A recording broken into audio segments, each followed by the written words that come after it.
So hey, what's up everyone, hope you guys are here and welcome back para sa isa namang panibagong short vlog. So as of the moment, nasa palayan tayo na ako sa Lamacan tungod kay we do the sindi-sindi. Nagpapausok tayo sa palayan natin dahil yung palayan natin is medyo may umuusbong na ng mga bunga, pero hindi pa naman lahat, pero mangilan-ilan umusbong na yung bunga. So kailangan nating alagaan, protektahan galing sa mga peste.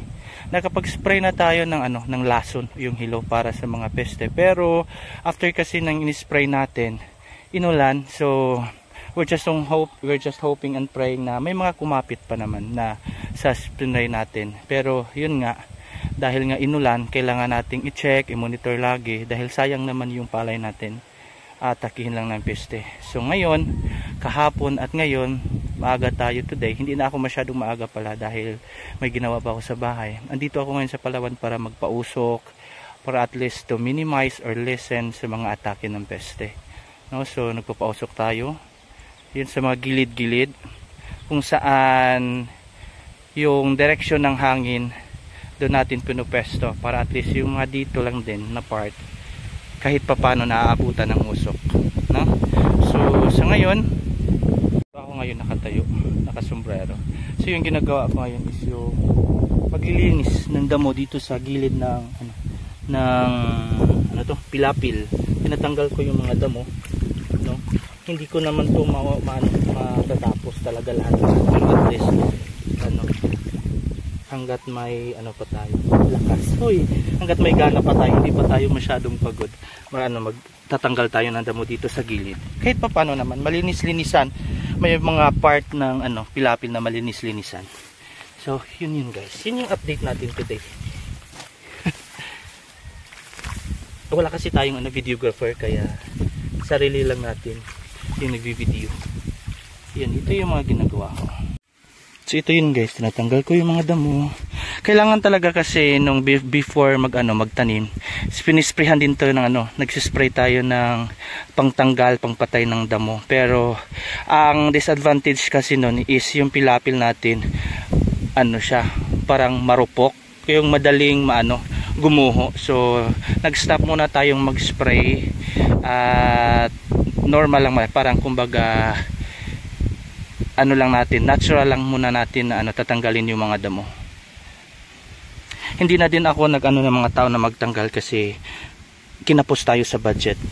So as long as kaya ko, ako lang na lang yung nagtatanggal ng damo. Wala talagang arti-arti dito guys, kasi talagang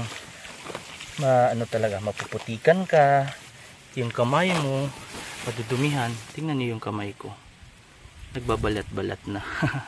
Wala tayong choice. Ito yung hanap buhay natin dito sa bukid. Masaya naman ako.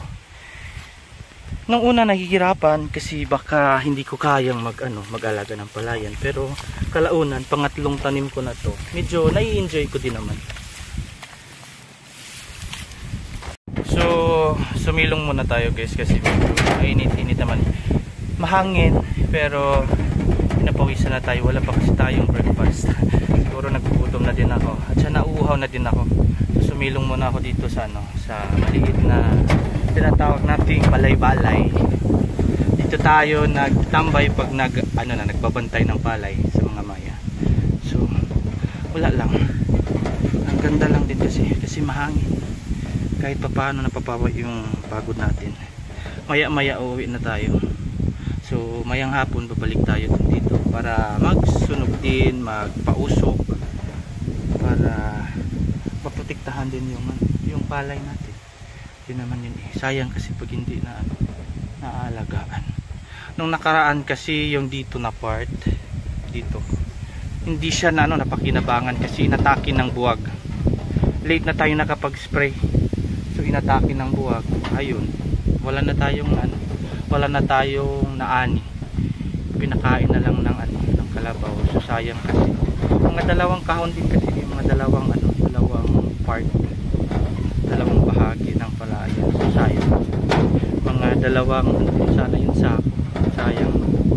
So yun yung iniiwasan natin. As long as kayo nating i-check, i-monitor oras-oras, mas maganda nga. Pero medyo malayo kasi ito sa bahay, so umaga hapon yun.